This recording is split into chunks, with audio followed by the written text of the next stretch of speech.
do y'all think Emily getting in this accident will make Brennon appreciate her more and make him, be a little bit nicer to her? Or do you think it won't matter that he will still be mean to her? Y'all let me know what y'all think about that in the comments, because I was thinking about that.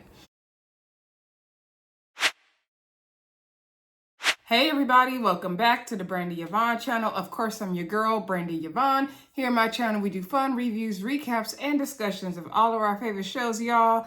This video, we are talking Lifetime's Married at First Sight, Denver. Season 17, Episode 16, Rocky Retreat. Before we get into it, please hit that thumbs up button, y'all. Support this channel. It is still a growing channel. Subscribe to the channel. Hit the bell for the notifications. Share the video where you like to share your content. Tag me on Twitter at Brennon and Emily. And comment down below. Let me know what y'all thought of this episode. Now, y'all know this season of Married at First Sight has not been giving anything but disaster and depression and divorce. However, this episode was actually pretty good. At first, when I was watching it last night, I didn't really have a lot of time to pay attention to it because I had a lot of stuff, meetings and things last night. So I was like, oh, this is going to end up being a little short. But then when I watched the video today, I said, oh, this is actually worth me doing a full video with intro and editing. So I'm giving y'all the full effect tonight, okay? So I hope y'all appreciate that. Anywho, let's get into this episode. Now, I'm going to talk about all the other couples going on the retreat. Let's save Chloe and Michael for last, just because their scenes were very disjointed from everybody else going on the retreat, even though they mixed them in there, but they was going through their own stuff.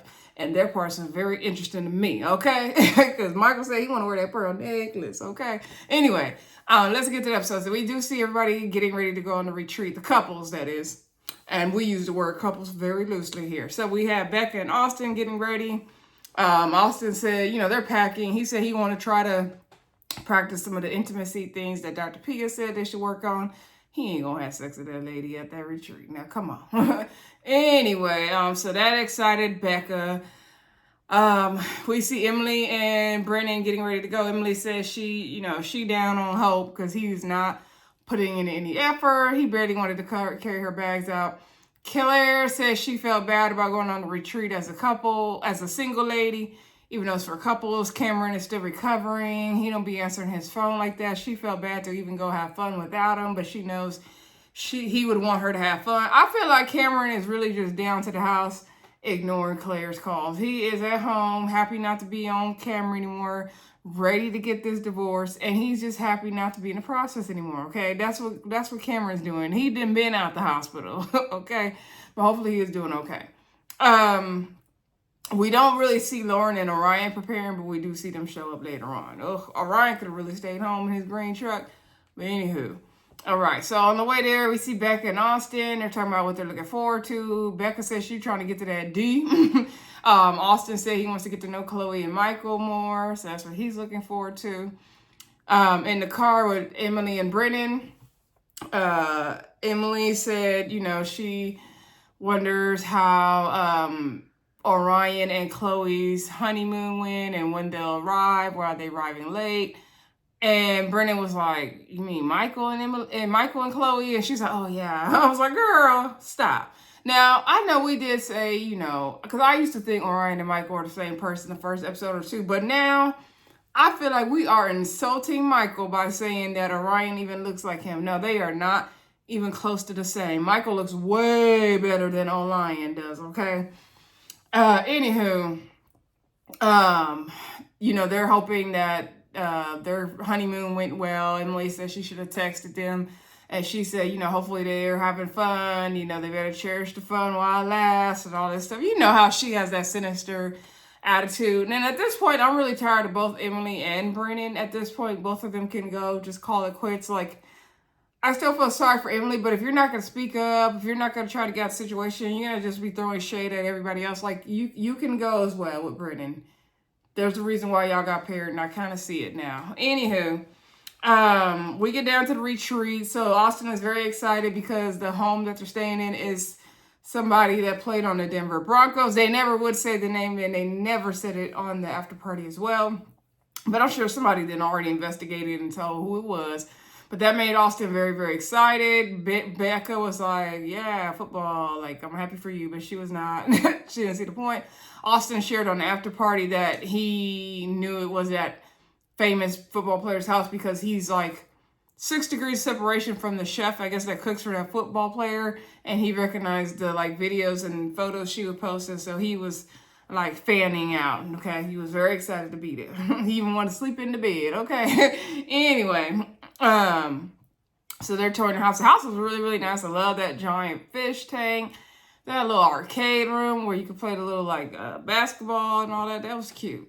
Anyway, we see Emily and Brennon come as next. And then when Emily and Brennon got there, he's like, yeah, you want to do separate rooms? Cool.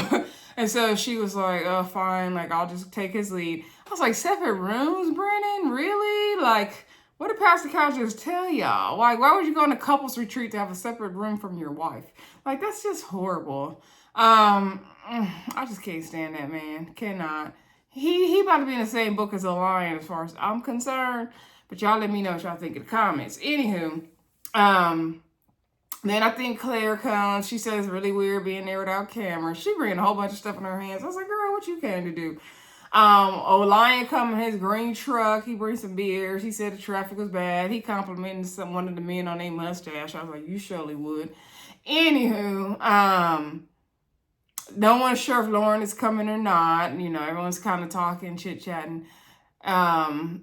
Then they said they're going to get ready for dinner. Now I'm like, are they about to go out to dinner? But because some of them weren't really putting in effort and changing, they just threw some nicer shoes on and combed their hair. Emily changed her outfit, though. So, and Becca, I think, changed her top. Anyway, they just went to go have dinner down to the dining room table. And I didn't see no food. I just saw wine. So then Lauren came. Lauren let us know that she did have her hesitations about coming on a couples retreat and seeing Orion. She said she's not looking forward, in her confessional, she said she was not looking forward to seeing Orion because, you know, one way, in front of the group, he's one way. He's saying all this stuff to her. He said at Michael and Chloe's wedding, he wanted to be friends, but he hasn't put any effort in towards a friendship.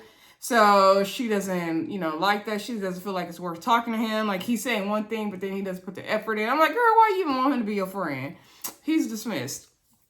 So then she came. So they were already sitting at the table for dinner. And Claire said, you know, they were calling Claire. They call Claire, like, I can't do, what's his name? Cameron's accent, but that's how they say her name. So Claire said, you know, she didn't imagine she would come, you know, this couple's trip basically is giving very much singles trip. I was like, yeah, because we ain't really got no couples on Married at First Sight this season, okay? Nobody's working out experts. So she was like, this is not what I imagined it to be. You know, I didn't think I'd be here by myself, but that's what it is. And, you know, she knows Cameron will want to be there. Girl, you ain't checking for Cameron, and he ain't checking for you. So anyway, she said that, you know, she's happy that Lauren and Orion are there together. She didn't expect them to be together there. And so Lauren said that, you know, she did have her hesitations with coming. And, let me backtrack also, because the couples were talking about what they had planned. And so Austin said he had a massage planned for him and Becca. Emily said she planned an ATV thing for her and Brennon because they're really into adventure. Austin thought it's for the whole group. She was like, no, it's for me and my boo. And she was like, because, you know, we've done water, snow, all the elements, so now we got to do this, sun, and what she say, sun and cold. I don't know what I was like, girl, what? Anyway, they doing ATVs. Austin was like, oh, I hope y'all crash, like making a joke. And I was like, well, see, you didn't cause that downfall, Austin. But no, it's not his fault. They're going to get in an accident at the end of the episode, and we're going to get into that. Anyway, excuse me. So they were sitting at the dinner table talking, and Lauren let us know she got her massage before she came down there because she said she will not be stressed. Claire was like, okay, self-care, girl. So Lauren was saying how she didn't want to come, you know, because she knows couples trips are for couples, and, you know, what could she get out of that? But then she said she's going to just come for herself, and it's time for them to be able to work on themselves, and she's just going to come and hang out with the wives. I was like, girl, what wives? There's no more wives. Claire is single, Emily about to be single, and Becca might as well be single. Where are the wives this season? Okay. And so she said, like, Claire, girl, I came for you, basically. That's the only reason I came. And so Orion's like, yeah, let me just speak to that. You know, I'm really happy you came, Lauren. And I feel like, you know, we got to talk at Michael and Chloe's wedding, and really I just want to change the narrative and move forward on everything. And I was like, Orion, please stop talking. We didn't ask you. And he definitely chimed in to try to make himself look good in that moment. Okay. And I can't wait for next week's episode because Lauren is finally going to get into Orion's ass. And I cannot wait to see that part. I cannot wait. We definitely will be doing a good video for that one. Okay. So anyway, side note, I think Love is Blind come back next week on Valentine's Day. So we're going to have to get into that. Maybe we'll do lives or premieres. I don't know. We'll see how we like to do it, y'all. You know, Love is Blind, that take a lot to review that because they be putting so many episodes out. Anyway, back to Married at First Sight. So, what was I going to say? So, Orion, you know, he doing his little political speech. So, Lauren was sharing. They didn't show her in the confessional, but I'm assuming it's the audio from the confessional, and they dubbed it over the scene, right? And she was just saying how she doesn't believe anything Orion's saying. Like, he always says one thing to the group, and then he acts another way off camera. She's not open to having, because he's talking, he might want to have a conversation with her. And I was like, ain't nobody checking to talk to you, Orion. No one's checking for you. And so she says she's not seeing a point to have a conversation with him because, you know, it's not even worth it. He's saying one thing to them just to, you know, make himself sound good. And that's exactly what it's giving. When he inserted himself right there, that's exactly what it gave. You could tell he's just saying what he needed to say to make himself look good in front of the group. And while he was talking, why was Austin choking? He was like, like literally choking on something. I said, Austin, you ain't right. Because you know he's talking some bull skit. He's talking bull, okay? Anywho, so then Lauren was like, and so he's like, yeah, I'm just happy you're here. She's like, I'm happy to be seen. Yeah. Anyway, and then I think we get to the night comes everybody going to bed, putting on their pajamas. Lauren put her bonnet on. And we see Becca and now they playing the sexy music like they about to do something, even though we know Becca and Austin wasn't about to have sex. I don't even know how they playing with us. So they get into bed, and he, I guess, had been drinking. Now I couldn't tell he was drunk in the episode, but I didn't look at him good. But on the after party, they said he was drunk.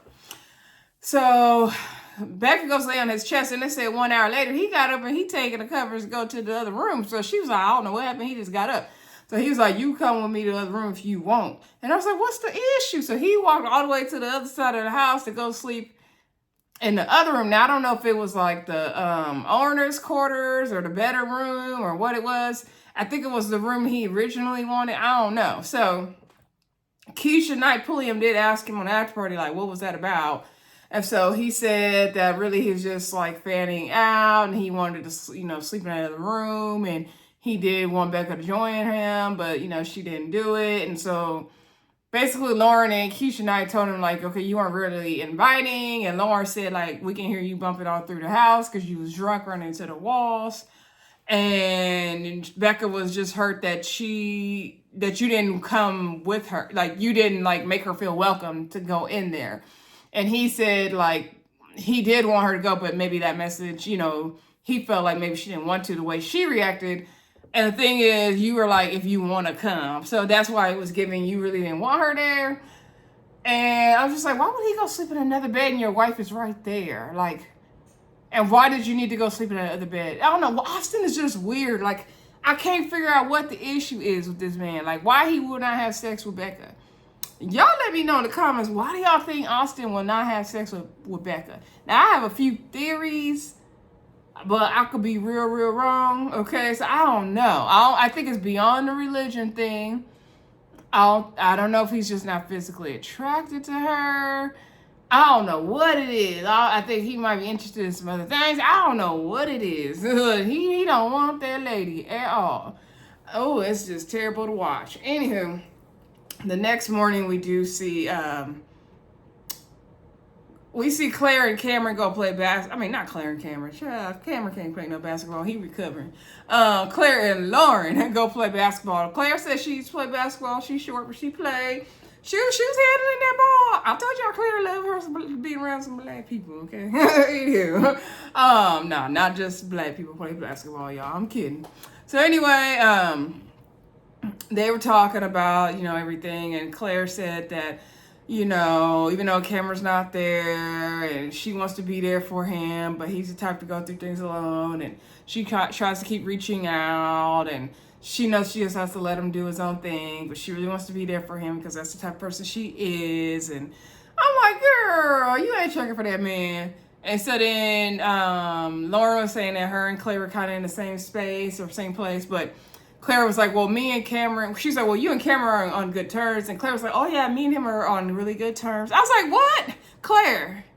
Now, the way Claire was talking in this scene, I was like, what show is Claire on right now? Claire is giving, I'm going to spin a narrative to make it look like I still want to be with Cameron even though we get in a divorce. Like, girl, stop playing. Claire, stop playing. Please stop playing. You could go sit at home with Cameron, really. Anyway, Lauren was like, yeah, because Claire was asking about her and Orion, and she was like, yeah, it's kind of weird. And Lauren was basically sharing how, like, every time he speaks up to the group, like, it feels weird, and you can tell he's just saying stuff in front of y'all. And Claire's like, yeah, it does feel weird. She agrees with that, and she's like, Lauren's basically like, I'm on the fence of even having a conversation with him because I don't know what benefit it would do to me because, you know, he act one way on camera and act another way off camera. And I say, girl, don't even waste your breath talking to Orion. Don't even waste your breath. So then we do see Austin and Becca go to get massages. Becca said that, you know, Austin and her got past what happened the night before. They're going to go get, is it Russian massages, I think? They was wearing them stupid hats and robes. The man said they had to go in the room and get sweaty, and then he beating them with the eucalyptus tree or something. Now, on the after party, he said this man don't even work there, that he goes there every day just to beat people with that tree. And it's something that he does. According to Austin, it's not even something that the spa offers. It's something that he just offers on his own to do to people. That's very, very weird. And why would you let him do that? And why are those people letting him be in there beating people with the trees in the sweaty room? That's giving very, very much weird. And Austin, Anyway, Becca said she had a relaxing time, you know, it looked like she didn't, and it didn't look like she did. They had to get in that, y'all know at some of those spas where they have the really hot whirlpool or in the jacuzzis, and then they have the really cold, icy pool. It's supposed to be good for your muscles and stuff to go from extreme hot to extreme cold. That cold be too much for me. I can't do the cold one. I'll do the hot one, but the cold one is hard. I tried, but it is hard. So she didn't really want to get in that. They talked about it, everything afterward, and how they're, you know, he's trying to make progress, and she sees progress. I don't see no progress, but if y'all think it's progress, we'll take it. Then I think the last scene for the couples retreat was when Emily and Brennon went to go do the ATVs. And next thing we know, now they're riding on ATVs, and next thing we know, Emily crashed. Now, I don't know, I couldn't tell if she ran into a tree or she flipped over or something. And those ATVs can be very dangerous. The only time I rode on one, I rode with somebody, let them drive, because y'all know I'm visually impaired. I was like, I don't want no issues. So I let somebody else drive me. So anywho, next thing we know, she got an accident. Her head was bleeding. Her eye was bleeding. Like, it looked really bad. Like, I felt really, really, really sorry for Emily when that happened. And Brennan was there for her. He was holding her hand. But the previews when he in the hospital with her, he very much looked over it. And I was like, oh no. I don't know, you know, do y'all think Emily getting in this accident will make Brennan appreciate her more and make him, you know, be a little bit nicer to her? Or do you think it won't matter, that he will still be mean to her? Y'all let me know what y'all think about that in the comments, because I was thinking about that. Okay, now let's talk about Chloe and Michael. Okay, so they wake up the next day. I think they were still, I can't remember if they were in a shared apartment. No, they were still in the honeymoon. They were still at the honeymoon. And so, because, you know, remember Chloe was crying the night before, and she was just thanking him for saying all the right things he said. And he said, you know, he's going to have his own anxiety about moving into the apartment, and he might need to lean on her at that time and all that good stuff. So she appreciated him being so kind to her and having the nice words, being patient, all that good stuff. She said she needed that good cry, get some good rest. Okay. Then we see them move into the shared apartment. They were kind of looking around. He was like, okay, what do you think is missing that we could add to this apartment? And she was like, really? Nothing. He's like, well, you know, for my house, I got add this picture over here, and I can put this little accent over here, and I got the picture of Plato and Saturn and all that stuff. I was like, oh, he's trying to redecorate up in this thing. So she's like, okay, we can do all that. So she said normally, you know, she would come back from a long trip and decompress by herself because she's an introvert, but she'll be decompressing tonight with Michael. And she did not look very happy with that. Chloe looked very much like, please leave me alone now. I need to get out of here. Chloe looked like she was making the best she can out of a bad situation. That's what Chloe is very much giving, okay? Michael, I'm starting to like me some Michael. I wouldn't date him, but he definitely would be the homie. Like his disposition, his spirit, his way with words, his fashions. Like, I'm here for Michael. I do not think he would be a good match for Lauren, though. People were saying that. Although she says she likes guys that dress like fancy like he does, so maybe they would. I don't know. Anyway, they're at the shared apartment, and then I think by this time the next morning comes and he woke her up with some coffee. He's like, he don't really be making coffee like that, but here you go. And she appreciated him like letting her go to bed. He said she went to bed at 7:45. I was like, dang girl, I be trying to do that on work nights, but it don't ever happen. It'd be 10 o'clock. But she appreciated him letting her get her rest and then waking her up with coffee. She really appreciated that. He said, you know, let me warn you, my closet might be a bit much for you because I know you're a minimalist girl. So they go see each other's apartment. So they go to Chloe's apartment first. He notices she has a like a chest, the old chest that she refurnished. It was her grandpa's from World War II, but she refurnished it and painted it and uses it as the coffee table. So that was really cool. And so he was like, oh, your apartment is actually giving more than I thought it was going to give. He was like, oh, you got these nice pink flowers over here. Oh, you got this little pink globe or gold pineapple. You got all these nice little accents over here. He's like, oh, okay, you got more going for you than I thought. Like, you actually have more accents than I thought you did. I was like, not you shading this girl's apartment, Michael. I was like, oh, he's being very shady. And he said in the confessional, he said, I thought, you know, her being a minimalist, I thought she was going to be very sterile-based, but she is actually giving in this apartment. I was like, So then they went to her closet, and her closet is not really minimalist, like he said. She had quite a bit. She was picking on her some things from the closet. So then we get to her room. She has a Peloton with some boxing glove. He's like, I thought you really wasn't into boxing like that. And she's like, she was in the class, but she has to work on her form. He's like, oh, yeah, I understand that. Now, why he had that pink bandana on his head, I don't know. But that's Michael, because Michael is very eclectic, as we know. So Michael looked down at her vanity and saw this big, chunky pearl necklace. And I could have gave y'all, I have one in the room in there. I could have brought it out as an example. But y'all watched the episode, I hope. Well, I watched it for you. Anyway. So he was like, oh, can I try on this necklace? So then he tried on this pearl necklace. He was like, well, maybe I just got to put it over my head. She's like, okay, let me help you. And she was like, okay, I was not expecting my husband to be doing all that. I said, Michael, why are you trying on this lady's necklace? Now, I would have tried it on too because I'm very much a jewelry kind of girl. Okay, I like diamonds and pearls and all that stuff. But I was like, you can't be trying on her necklace, Michael. You cannot be coming in there doing all that. But it was nice, okay? You know how Michael is. He going to wear whatever he want to wear. And I ain't mad at it. So then she said she got to get her duvet on the bed, right? But she's trying to get the duvet on there without taking all the sheets off. And it just don't work. Like, I've tried to do that before as well. I feel like the way she did it just made it worse.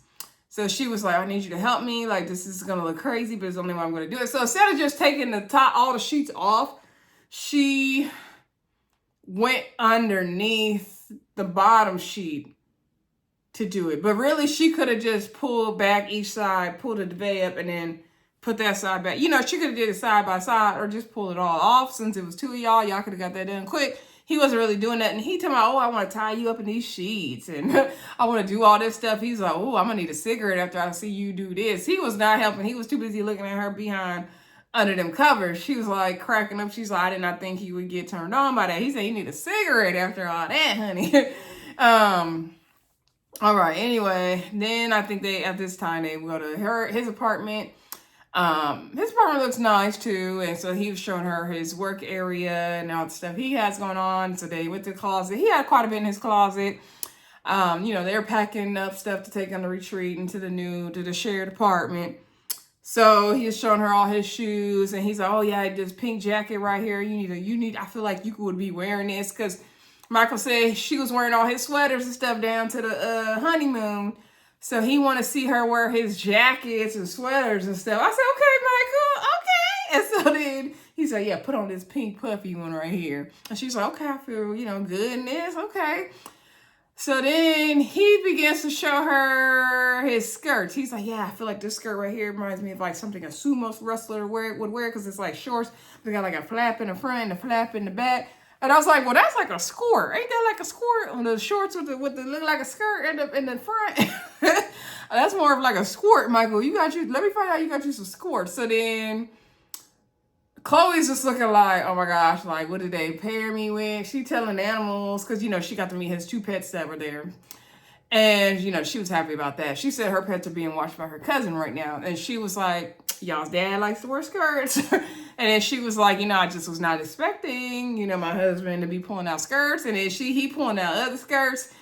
And she was like, "Oh, okay, so you have more than one." Her face was killing me, y'all. I mean, she didn't like judge him, but she was very much giving, what's happening here? And I was like, "Michael, don't pull all them skirts out. You're doing too much too soon. I'm not mad at you, but you're doing too much too soon." Okay, you're doing too much too soon. But no, that's good. He felt comfortable to be himself around her for real though. But it was funny though. So then Michael and Chloe go to the shared apartment, and Dr. Cal was coming, right? So they talking about, they're going to get ready to go to the retreat. They getting packed. Now, Michael got on these bright print pants. And Chloe's putting on her little black blazer and gold hoops to go, because Pastor Cal about to come over right now. Now, Michael's like, "Okay, are you feeling packed? I love talking to Pastor Cal. We're going to see, the way this trip is going to go based on what Pastor Cal say today. It's going to set the tone." Michael said, "I got this one burning question I've been wanting to ask you. And I've been grappling with it." He was like, "Can I please have those earrings to wear?" He's like, "Maybe not both of them. I just want one of them, her gold hoops." And she was like, "Maybe after Pastor Callie's, I can just let you have those." She's like, "Yeah." So he was like, "Oh, no, not now. After Pastor Callie's, yeah, I'm gonna need one of those. I'm gonna need one." And he was like, "You already said it." I was like, "Okay, Michael." She's like, "I was not expecting my husband to ask me for a pair of my earrings." So Pastor Cal came, thank God. So Pastor Cal said, "Oh yeah, we got it right this time." And Michael agreed. And so Pastor Cal's like, "Oh, you guys seem like you're very mature. You're this and that." And I'm like, "Pastor Cal, talking about, oh yeah, we matched. You look matched. Like, don't try to take the credit. Please stop." My thing with Chloe and Michael, I could see them working out if they can push past all of this surface stuff of Michael wearing her jewelry and all that stuff. Because he does, he gives me someone who's very emotionally intelligent, and to me, he would know how to deal with her. I do fear that he may become emotionally exhausted, though, from dealing with her and all her anxiety and stuff. I don't know if she would have his back the way he has her back. That's my concern. And she sometimes gives genuine and sometimes she gives disingenuine. She also gives, "I'm just here so I can have me a man and be married. I'm just making the best out of the situation that Married at First Sight gave me." That's what Chloe really be giving sometimes. So I don't know, y'all. Y'all let me know if y'all think they're going to work in the comments. But like I said, they're meeting up with Pastor Cal. And Pastor Cal's like, "We matched you with this guy, like this different kind of guy." And she's like, "Yeah, it's not every day. And, I've never had an ex that wanted to wear my pearl necklace and my gold earrings." And so Pastor Cal's like, "Wait, what?" And so Michael's like, "Yeah, because, on the honeymoon, she was wearing all my sweaters and jackets. And so we're totally leaning into it. And I really liked her jewelry." And so Pastor Cal's like, you know, my wife will wear my shirts and whatnot, but I never wanted to wear her earrings. And Pastor Cal's like, okay, but Chloe, are you good with that? Like, how you really feeling about that? That you don't got to be PC with me. And so she said, it's not that it's my pair of earrings. She said, I'm just not used to a man asking me that. Like, I've never been with a man that, you know, lean into his feminine like that. And I've never, you know, experienced that before. So she said, it's just about getting comfortable with being in this new territory. Yeah, I don't know how comfortable Chloe gonna get. Because she looks like she want her a man's man. And not that Michael's not a manly man. Pastor Cal was saying, like, you know, you do say you're both feminine and masculine. And he was like, it's a shame that we have to attribute, like, caring and being emotional and all this stuff and having empathy and all that to being a woman or being a feminine. Now, Michael, to me, is not quite feminine, though. And they kind of touched, Keisha Knight Pulliam said that on the after party, that she doesn't get feminine from him. And I don't get necessarily feminine from him either. Like, he doesn't come across feminine at all. Orion is feminine. He's very much giving feminine, in my opinion. But Michael is not feminine to me. I think he just likes to play with fashion and take fashion risk. And if he got to wear a skirt to make a statement, he got to wear pink boots to make a statement, he got to wear a pearl necklace with gold earrings to make a statement, that's what he's going to do. I think he's just not afraid to wear whatever he wants to wear and look how he wants to look. But he's not feminine, in my opinion.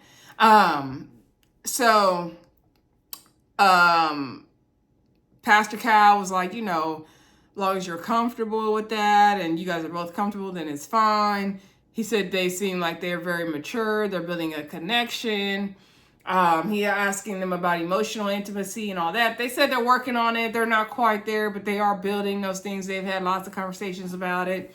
They're, you know, continuing to figure each other out and giving each other space and understanding to be who they are, which I think is good. But they are working to get to that emotional part as well. Michael is to be known that he is attracted to Chloe, though, because Pastor Cal's like, you know, are you building the intimacy, though? And so, you know, you got to be actually physically attracted to each other. So he said he is. She said, you know, if he wasn't talking like that, then that would be a different story. Then we would need to wrap this up. So it wasn't clear that Michael kind of made it clear that she was the more hesitant one in the relationship. And Pastor Cal did say it could be, you know, some awkwardness there between them. And so he said, but don't be afraid to be a married couple. A lot of the people on the show are like, you know, oh, we're strangers. He's like, y'all not strangers. Y'all know each other. I said, Pastor Cal be always saying what he got to say to make things right. And they don't be true. Anyway, they are strangers, sir. They're strangers. And so they're like, oh, yeah, we're not strangers. So he's like, you know, you have permission to have sex. You're married. Everyone thinks they got to slow down, pump the brakes. He's like, no. Don't be afraid to, you know, build that emotional intimacy, physical intimacy. Don't be afraid to go there. You know, don't put the brakes on it. Don't be afraid to go there. And so that was pretty much it. And we did get a tidbit from the after party that Pastor Cal told them, like, look, y'all about to go down to this retreat. And the couples are not really coupling. They're struggling. Michael shared that in the after party. I was like, I'm glad Pastor Cal finally told an honest answer. But yeah, that was the episode, y'all. I thought it was pretty good, pretty interesting. This was one of the best episodes they've had this whole season. Like, we actually getting somewhere finally. Child, we already on episode 16 and we barely getting a little bit of something this season. Anyway, y'all, if you are a Ready to Love fan, join me tomorrow night, because y'all know it's Friday night. We talk about Ready to Love on Friday nights. Comment down below. Let me know what y'all thought of this latest episode of Married at First Sight. Check me out for future content. Turn on that bell notification. And don't forget to like, comment, subscribe, and share. And I'll talk to y'all again soon. Bye.